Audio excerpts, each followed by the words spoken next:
भगवती शरणम। दर्शक बंधु जानिबा जे धनु संक्रांतिर रवि चलन विषय वस्तु उपर जहाँकि धनुराशि रवि महाग्रहंकर चलन समय मेष राशि ठारू मीन राशि पर्यंत द्वादश राशि उपर रविंकर केउ प्रकार प्रभाव रहिबो उक्त विषय वस्तु उपर परिचित हेबा।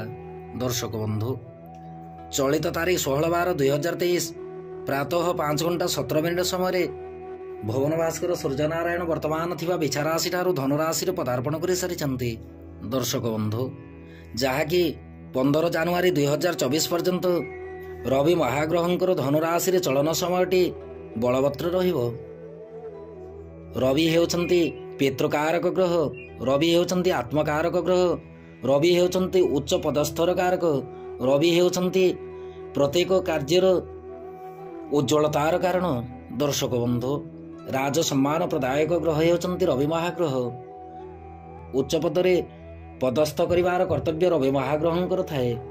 रवि जदि जन्म जातक बलवान अवस्था थांती विशेष करी केंद्र त्रिकोण रे जदि रहिथिबे ताहेले रवि पूर्ण बलवान हो जाते। दशम केंद्र रे जदि रवि अवस्थान करि थांती ताहेले रवि दिग्बली हो जाते। मेष राशि रे उच्चस्थ हेबा सहित निजर राशि सिंह राशि रे मूल त्रिकोणी हो जाते।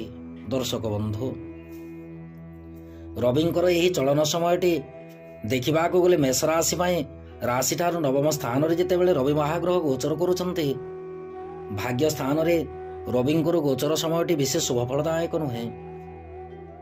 किंतु देखा गले नवम त्रिकोण रे जेतेबेले मित्र राशि रे बृहस्पति मूल त्रिकोण राशि रे बुधातिथ्य जोग संगठित करिकी बृहस्पति दृष्टि रे रहिकी रवि महाग्रह गोचर करिवे। मेष राशि व्यक्ति विशेषज्ञ रविंकर यही गोचर अवधि समय पारिवारिक शांति प्रबल मात्रा रे पारिवारिक शांति उपलब्धि करिवे। अनेक क्षेत्र रे साहाय्य सहानुभूति आपणक पई निश्चित रूपे प्राप्ति हेबो। कार्य क्षेत्र रे पदोन्नतिर संभावना निश्चित रूपे अछि। व्यवसाय रे शुभफल प्राप्ति हेबा सहित विद्यार्थी माने एवं महिला माने कार्य क्षेत्र रे प्रबल मात्रा रे सम्मानित हेबार सूचना जणा जाए। मानसिक एवं शारीरिक सुस्थता पाए आपण शिव पार्वती आश्रय नियंतु। जन्म जातक रवि जदि बलवान अवस्था अच्छी ताहेले रविंकर यही गोचर अवधि समयटी आपण अमृत तुल्य फल प्रदायक समय। कहीं बृहस्पति दृष्टि रही बृहस्पति राशि रही रवि जितेबाला गोचर करुछंती प्रबल मात्रा रे आपणकर भाग्यर उन्नति निश्चित रूपे हेबो। किंतु पिता पुत्र मध्य संपर्क रे किछि ना किछि साधारण भावना रही पारे जहाँकि दुश्चिंता जागृत करि पारे। एणुक दर्शक बंधु सदा सर्वदा पिता पुत्र मध्य उत्तम संपर्क रखंतु। काल पुरुष चक्र द्वितीय राशि वृष राशि। वृष राशि पाए भुवन भास्कर सूर्यनारायण राशि ठारू अष्टम स्थान रे गोचर करिवे। ज्योतिष शास्त्र मतरे अष्टम स्थान रे जदि रवि अवस्थान करि ताहेले अष्टम स्थान रो दोषटी रवि को प्रति न थाए। एणुक दर्शक बंधु आपण अत्यधिक परिश्रम हेतु अल्प मात्रा कष्ट उपभोग कर पारंती।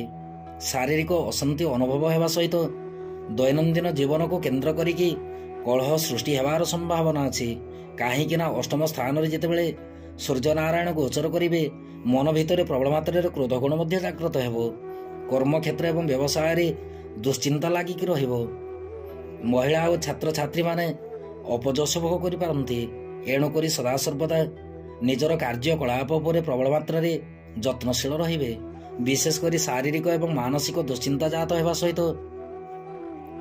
शरीर मध्य जदि कौन प्रकार गुप्त रोग रही थाए वर्तमान समय सतर्क रुहंतु। कहीं आकस्मिक स्वास्थ्य हानि हेबा सहित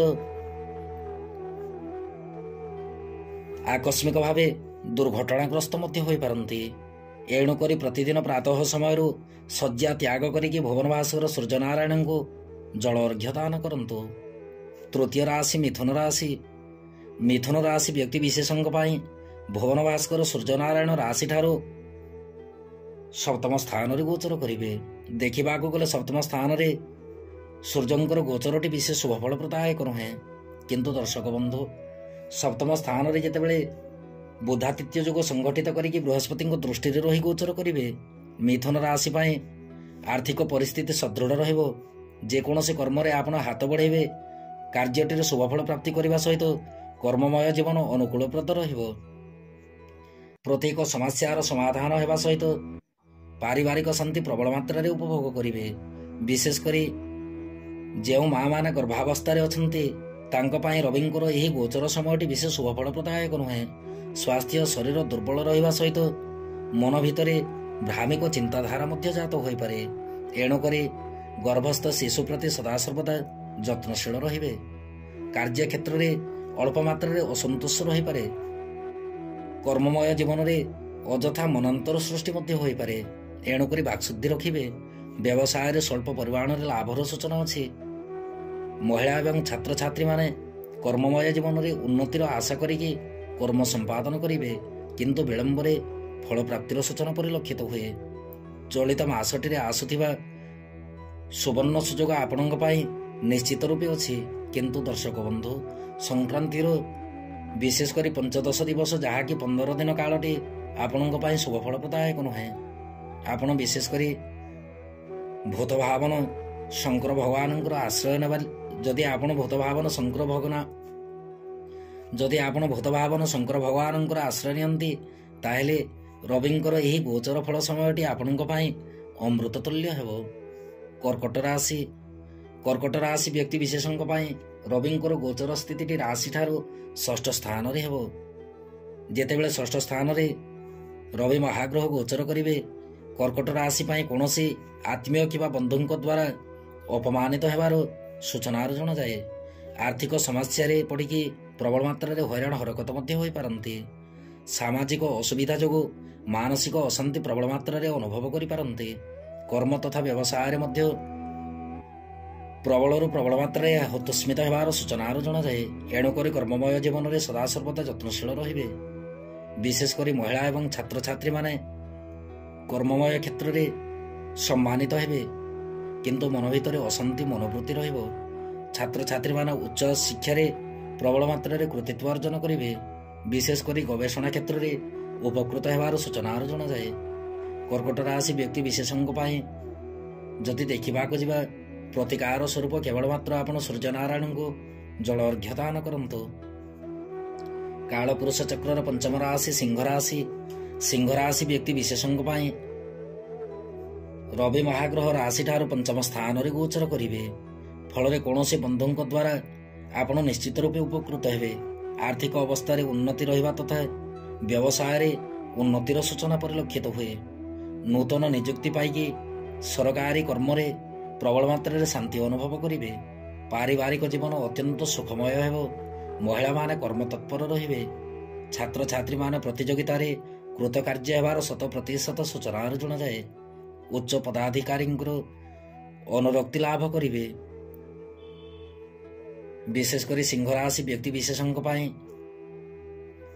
ରବି ମହାଗ୍ରହଙ୍କର ଗୋଚରଟି ରାଶିଠାରୁ ପଞ୍ଚମ ସ୍ଥାନରେ ହେଉଥିବାରୁ ଗର୍ଭାବସ୍ଥାରେ ଥିବା ମା ମାନଙ୍କ ପାଇଁ ଏହି ସମୟଟି ଅନୁକୂଳ ସମୟ ନୁହେଁ। ଏଣୁକରି ଗର୍ଭସ୍ଥ ଶିଶୁ ପ୍ରତି ଏବଂ ନିଜର ସ୍ୱାସ୍ଥ୍ୟ ଶରୀର ପ୍ରତି ଯତ୍ନଶୀଳ ରହିବେ। ପ୍ରତିଦିନ 21 ଥର ବିଷ୍ଣୁ ମନ୍ତ୍ର ଉଚ୍ଚାରଣ କରିବେ। ଫଳରେ ସମସ୍ତ ପ୍ରକାର ଦୋଷ ନିବାରଣ ହୋଇକି ଶୁଭଫଳ ପ୍ରାପ୍ତି ହେବ। କନ୍ୟା ରାଶି ବ୍ୟକ୍ତି ବିଶେଷଙ୍କ ପାଇଁ ରବି ମହାଗ୍ରହ ରାଶିଠାରୁ ଚତୁର୍ଥ ସ୍ଥାନରେ ଗୋଚର କରିବେ। ଚତୁର୍ଥ ସ୍ଥାନରେ ରବିଙ୍କର ଗୋଚରଟି କନ୍ୟା ରାଶି ବ୍ୟକ୍ତି ବିଶେଷଙ୍କ ପାଇଁ ମଧ୍ୟମରୁ ଉତ୍ତମ ରୂପେ ଫଳ ପ୍ରଦାନ ହେବ। ଏହି ମାସଟିରେ ଶାରୀରିକ କଷ୍ଟରୁ ଆପଣ ନିଶ୍ଚିତ ରୂପେ ମୁକ୍ତି ଲାଭ କରିବେ। କୌଣସି ପୁରୁଣା ରୋଗରେ ଯଦି ଗ୍ରସିତ ଥାନ୍ତି, ତାହେଲେ ରୋଗରୁ ମୁକ୍ତି ପାଇବା ପାଇଁ ସମୟଟି ଆପଣଙ୍କୁ ସହାୟକ ହେବ। ପାରିବାରିକ ସମସ୍ୟାର ସମାଧାନ ହେବା ସହିତ ଗୃହରେ ମାଙ୍ଗଳିକ କର୍ମ ମଧ୍ୟ ହୋଇପାରେ। କର୍ମକ୍ଷେତ୍ରରେ ଅଯଥା ଯଦି ଅଶାନ୍ତି ରହିକି ଥାଏ, ତାହେଲେ ନିଶ୍ଚିତ ରୂପେ ଅଶାନ୍ତିଟି ଦୂରୀଭୂତ ହେବ। ବ୍ୟବସାୟରେ ଉନ୍ନତିର ସୂଚନା ଅଛି। ବିଦେଶ ଯାତ୍ରା କରିକି ପ୍ରବଳ ମାତ୍ରାରେ ଲାଭବାନ ହେବେ। ମହିଳାମାନେ ଆଧ୍ୟାତ୍ମିକତା ପ୍ରତି ପ୍ରବଳ ମାତ୍ରାରେ ଆଗ୍ରହ ପ୍ରକାଶ କରିବେ। ବିଶେଷ କରି କନ୍ୟା ରାଶି ପାଇଁ ଯଦି ଦେଖିବାକୁ ଯିବା, ଅଳ୍ପ ମାତ୍ରାରେ ମାତୃପୀଡ଼ାର ସୂଚନା ଅଛି। ଏଣୁକରି ପରିବାର ମଧ୍ୟ ଯଦି ବୃଦ୍ଧ ପିତାମାତା ଥାନ୍ତି, ତାହେଲେ ତାଙ୍କର ସ୍ୱାସ୍ଥ୍ୟ ଶରୀର ପ୍ରତି ଯତ୍ନଶୀଳ ରୁହନ୍ତୁ। ରବିଙ୍କର ଗୋଚର ସ୍ଥିତିକୁ ଆହୁରି ବଳବାନ କରିବାକୁ ହେଲେ ଆପଣ ପ୍ରତିଦିନ ଓಂ ଗଂ ଗଣପତୟେ ନମଃ ଏହି ମନ୍ତ୍ରକୁ 54 ଥର ଉଚ୍ଚାରଣ କରନ୍ତୁ। ରବିଙ୍କର ଏହି ଗୋଚର ସମୟଟି ଆପଣଙ୍କ ପାଇଁ ଅମୃତ ତୁଲ୍ୟ ଫଳ ପ୍ରଦାୟକ ହେବ। ତୁଳା ରାଶି ବ୍ୟକ୍ତି ବିଶେଷଙ୍କ ପାଇଁ ରବିଙ୍କର ଗୋଚରଟି ରାଶିଠାରୁ ତୃତୀୟ ସ୍ଥାନରେ ହେବ। ଫଳରେ ମାସଟିରେ ସାମାଜିକ ତଥା ପାରିବାରିକ ପରିସ୍ଥିତି ଆପଣଙ୍କୁ ସଙ୍କଟାପନ୍ନ ଅବସ୍ଥାରେ ପକାଇପାରେ। ଏଣୁକରି ସଦାସର୍ବଦା ନିଜର ବାକ୍ଶୁଦ୍ଧି ରଖିବା ସହିତ ଅନ୍ୟ କାହାରି ଉପରେ ଭରସା ରଖିବେନି। ଆର୍ଥିକ ଅବସ୍ଥା ବିଶେଷ ଅନୁକୂଳ ନୁହେଁ। କର୍ମକ୍ଷେତ୍ରରେ ଅଶାନ୍ତି ଅନୁଭବ ହେବ। ଯେକୌଣସି କର୍ମରେ ଆପଣ ହାତ ବଢ଼େଇବେ କର୍ମଟିରେ ଅଧୁରା ରହିଲା ଭଳିଆ ଆପଣଙ୍କୁ ନିଶ୍ଚିତ ରୂପେ ମନ ଭିତରେ ଭାବନା ଜାଗ୍ରତ କରିବ। ବ୍ୟବସାୟରେ ଅପ୍ରୀତିକର ଘଟଣା ମଧ୍ୟ ଘଟିତ ହୋଇପାରେ। ମହିଳା ଏବଂ ଛାତ୍ରଛାତ୍ରୀମାନେ କର୍ମମୟ ଜୀବନରେ ପ୍ରଶଂସିତ ହେବେ।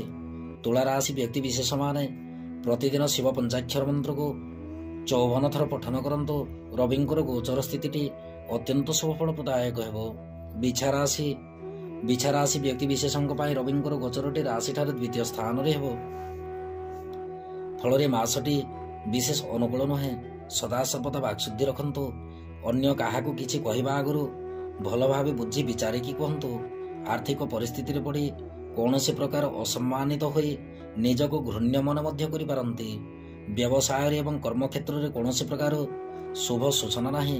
ଏଣୁକରି କର୍ମମୟ ଜୀବନରେ ବୁଝି ବିଚାରିକି କର୍ମ ନିର୍ବାହ କରିବେ। ମହିଳାମାନେ କାର୍ଯ୍ୟକ୍ଷେତ୍ରରେ ଚିନ୍ତିତ ରହିବାର ସୂଚନାର ଜଣାଯାଏ। ଛାତ୍ରଛାତ୍ରୀମାନେ କ୍ରୀଡ଼ା ପ୍ରତିଯୋଗିତାରେ ଭାଗ ନେଇକି ପ୍ରଶଂସିତ ହେବେ। ଅଂଶୀଦାର ବ୍ୟବସାୟୀମାନଙ୍କ ପାଇଁ ମାସଟି ସନ୍ଦେହପୂର୍ଣ୍ଣ ରହିବ। ଏଣୁକରି କର୍ମମୟ ଜୀବନରେ ସନ୍ଦେହର ବାତାବରଣ ରହିପାରେ। ରବିଙ୍କର ଗୋଚର ସ୍ଥିତିକୁ ବଳବାନ କରିବାକୁ ହେଲେ ଆପଣ ପ୍ରତିଦିନ ହନୁମାନ ଚାଳିଶା ପଠନ କରନ୍ତୁ, ଯାହାକି ରବିଙ୍କର ଗୋଚର ସ୍ଥିତିଟି ଆପଣଙ୍କ ପାଇଁ ଅମୃତ ତୁଲ୍ୟ ଫଳପ୍ରଦାୟକ ହେବ। ଧନୁରାଶି ବ୍ୟକ୍ତି ବିଶେଷଙ୍କ ପାଇଁ ରବିଙ୍କର ଗୋଚରଟି ରାଶିରେ ହେବ। ଫଳରେ ରାଶିରେ ଗୋଚର କରୁଥିବାରୁ ଧନୁରାଶି ବ୍ୟକ୍ତି ବିଶେଷଙ୍କ ପାଇଁ ଏହି ଗୋଚର ସମୟଟି ଅତ୍ୟନ୍ତ ଶୁଭଫଳପ୍ରଦାୟକ ଅଟେ। ଫଳରେ ସାଂସାରିକ ପରିସ୍ଥିତି ଆପଣଙ୍କୁ କେତେକାଂଶରେ ହଇରାଣ ହରକତ କରିପାରେ। କିନ୍ତୁ ନିଜର ମନୋବଳ ଯଦି ଆପଣ ଦୃଢ଼ ରଖିକି କର୍ମ ସମ୍ପାଦନ କରିବେ, ପ୍ରତି ମୁହୂର୍ତ୍ତରେ, ପ୍ରତି ସମୟରେ, ପ୍ରତି କ୍ଷେତ୍ରରେ ଶୁଭଫଳ ପ୍ରାପ୍ତି କରିବେ।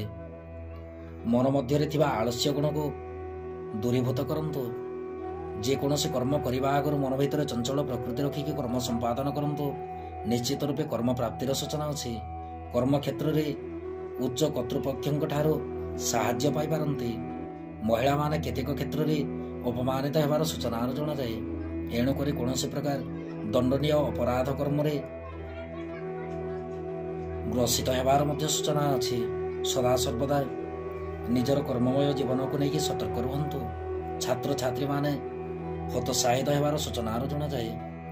ଧନୁରାଶି ବ୍ୟକ୍ତି ବିଶେଷଙ୍କ ପାଇଁ ଯଦି ଦେଖିବାକୁ ଯିବା, ରାଶିରେ ଯେତେବେଳେ ରବି ମହାଗ୍ରହ ବୃହସ୍ପତିଙ୍କ ଦୃଷ୍ଟିରେ ରହି ବୁଧାତିଥ୍ୟ ଯୋଗ ସଂଗଠିତ କରିକି ଗୋଚର କରୁଛନ୍ତି, ଆପଣଙ୍କ ପାଇଁ ଏହି ସମୟଟି ନୂତନ କର୍ମ ନିଯୁକ୍ତି ପାଇଁ ଅତ୍ୟନ୍ତ ଶୁଭଫଳପ୍ରଦାୟକ।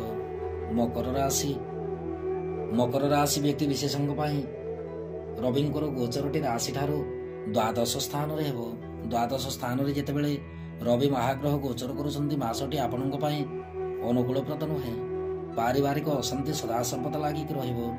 ଆର୍ଥିକ ସ୍ଥିତି ଦୁର୍ବଳ ରହିବା ସହିତ ଅର୍ଥସ୍ଥିତିକୁ ନେଇକି ଚିନ୍ତିତ ମଧ୍ୟ ରହିପାରନ୍ତି। କର୍ମକ୍ଷେତ୍ରରେ ଉନ୍ନତି ହେବାର ଲକ୍ଷ୍ୟ ଜଣାଯାଏ, କିନ୍ତୁ ଆକସ୍ମିକ ଭାବେ ଅଶୁଭ ସୂଚନା ମଧ୍ୟ ପ୍ରାପ୍ତି ହେବ। ବ୍ୟବସାୟରେ ଲାଭବାନ ହୋଇପାରନ୍ତି, କିନ୍ତୁ କୌଣସି ସମୟରେ ତରତର ନିଷ୍ପତ୍ତି ନେବେ ନାହିଁ। ମହିଳା ଓ ଛାତ୍ରଛାତ୍ରୀମାନେ ନୂତନ କର୍ମ ନିଯୁକ୍ତି ପାଇକି ଅତ୍ୟନ୍ତ ଖୁସି ଅନୁଭବ କରିବେ। କୁମ୍ଭ ରାଶି ବ୍ୟକ୍ତି ବିଶେଷଙ୍କ ପାଇଁ ରବିଙ୍କର ଗୋଚରଟି ରାଶିଠାରୁ ଏକାଦଶ ସ୍ଥାନରେ ହେଉଥିବାରୁ ଆପଣଙ୍କର ଏ ମାସରେ ପ୍ରତ୍ୟେକ କ୍ଷେତ୍ରରେ ସଂଯମ ରଖିବାକୁ ପଡ଼ିବ। ସଂଯମ ରଖିକି ଯଦି ଆପଣ କର୍ମ ସମ୍ପାଦନ କରନ୍ତି, ତାହେଲେ ନିଶ୍ଚିତ ରୂପେ ଶୁଭଫଳ ପ୍ରାପ୍ତି କରିବେ। ଆକସ୍ମିକ ଶତ୍ରୁ ଜାତ ହୋଇପାରନ୍ତି। ଅଯଥା ଅର୍ଥ ସଙ୍କଟରେ ପଡ଼ି ହଇରାଣ ମଧ୍ୟ ହୋଇପାରନ୍ତି। ସାଂସାରିକ କ୍ଷେତ୍ରରେ ସମସ୍ୟା ଆସିପାରେ, କିନ୍ତୁ ନିଶ୍ଚିତ ରୂପେ ସମସ୍ୟାର ସମାଧାନ ହେବ। ବ୍ୟବସାୟରେ ପରିଚିତ ବ୍ୟକ୍ତିଙ୍କ ଦ୍ୱାରା କ୍ଷତି ଘଟିପାରେ, କିନ୍ତୁ ଏପରି ବି ସମୟ ଆସିକି ସଂଗଠିତ ହେବ। କ୍ଷତି ହେବା ଆଗରୁ ଆପଣ ନିଜେ ସତର୍କ ରହିଯିବେ। ମହିଳା ଓ ବିଦ୍ୟାର୍ଥୀମାନେ ହତୋତ୍ସାହିତ ହେବାର ସୂଚନାର ଜଣାଯାଏ। ନୂତନ କର୍ମ ସଂଯୋଗ ଅନୁକୂଳ ହେବାର ପରିଲକ୍ଷିତ ହୁଏ। ମହିଳାମାନେ ସତର୍କତା ଅବଲମ୍ବନ କରିକି କର୍ମମୟ ଜୀବନରେ କର୍ମ ସମ୍ପାଦନ କରନ୍ତୁ। କୁମ୍ଭ ରାଶି ପାଇଁ ରବିଙ୍କର ଗୋଚରଟି ଶୁଭଫଳପ୍ରଦାୟକ ଅଟେ। ଦର୍ଶକ ବନ୍ଧୁ, କାଳପୁରୁଷ ଚକ୍ରର ଅନ୍ତିମ ରାଶି ମୀନ ରାଶି। ମୀନ ରାଶି ବ୍ୟକ୍ତି ବିଶେଷଙ୍କ ପାଇଁ ରବିଙ୍କର ଗୋଚରଟି ରାଶିଠାରୁ ଦଶମ ସ୍ଥାନରେ ଯେତେବେଳେ ହେଉଛି, ଦଶମ ସ୍ଥାନରେ ରବି ବୁଦ୍ଧଯୁକ୍ତ ହୋଇକି ଦିଗ୍ବଳୀ ଅବସ୍ଥାରେ ଗୋଚର କରିବେ। କିନ୍ତୁ ମୀନ ରାଶି ପାଇଁ ଷଷ୍ଠାଧିପତି ହୋଇକି ଦଶମ ସ୍ଥାନରେ ଗୋଚର କରୁଥିବାରୁ ଆପଣ କୌଣସି ଏପରି ଦଣ୍ଡନୀୟ କର୍ମ କରିବା ପାଇଁ ମନ ଭିତରେ ଆଗ୍ରହ ପ୍ରକାଶ କରନ୍ତୁ ନାହିଁ। ଏ ମାସଟିରେ ଆପଣଙ୍କର ଆର୍ଥିକ ସମସ୍ୟା ପ୍ରବଳରୁ ପ୍ରବଳ ମାତ୍ରାରେ ରହିପାରେ, କିନ୍ତୁ ଧୀର ମନ୍ଥର ଗତିରେ ଅର୍ଥ ସମସ୍ୟାର ସମାଧାନ ହେବ। ସାମାଜିକ କ୍ଷେତ୍ରରେ ସମ୍ମାନିତ ମଧ୍ୟ ହୋଇପାରନ୍ତି। ଚାକିରି କ୍ଷେତ୍ରରେ ସୁନାମ ନିଶ୍ଚିତ ରୂପେ ଅର୍ଜନ କରିବେ। କୃଷି ତଥା ଶିଳ୍ପ କ୍ଷେତ୍ରରେ ଅଳ୍ପ ପରିଶ୍ରମରେ ଉତ୍ତମ ଫଳ ପ୍ରାପ୍ତି ହେବ। ମହିଳା ଓ ଛାତ୍ରଛାତ୍ରୀମାନେ କାର୍ଯ୍ୟକ୍ଷେତ୍ରରେ କର୍ମ ତତ୍ପରତା ଲକ୍ଷ୍ୟ କରିବେ। ଜମିବାଡ଼ି ଗଣ୍ଡଗୋଳ ଯଦି ଥାଏ ତାହେଲେ ଏହି ସମୟରେ କୌଣସି ଭୂ ସମ୍ବନ୍ଧୀୟ କର୍ମକୁ ନେଇକି କିଛି କର୍ମ କରିବା ପାଇଁ ମନ ଭିତରେ ଆଗ୍ରହ ପ୍ରକାଶ କରନ୍ତୁ ନାହିଁ। ବିଶେଷ କରି ରବିଙ୍କର ଏହି ଗୋଚର ସମୟରେ ପିତା ପୁତ୍ର ମଧ୍ୟରେ ବଚସା ଦେଖାଯାଇପାରେ। ଏଣୁକରି ପିତା ପୁତ୍ର ସହିତ ସୁସମ୍ପର୍କ ସ୍ଥାପନ କରିବା ନିତାନ୍ତ ଆବଶ୍ୟକ। ଦର୍ଶକ ବନ୍ଧୁ, ଇଏ ଥିଲା ମେଷ ରାଶି ଠାରୁ ମୀନ ରାଶି ପର୍ଯ୍ୟନ୍ତ ଦ୍ୱାଦଶ ରାଶି ଉପରେ ରବିଙ୍କର ଚଳନ ସମୟରେ କେଉଁ ପ୍ରକାର ପ୍ରଭାବ ରହିବ ଉକ୍ତ ବିଷୟବସ୍ତୁ ନେଇକି ସଂକ୍ଷିପ୍ତ ଆଲୋଚନା। ଏବେ ଅନୁମତି ଦିଅନ୍ତୁ। ନମଃ ଭଗବତୀ ଶରଣ।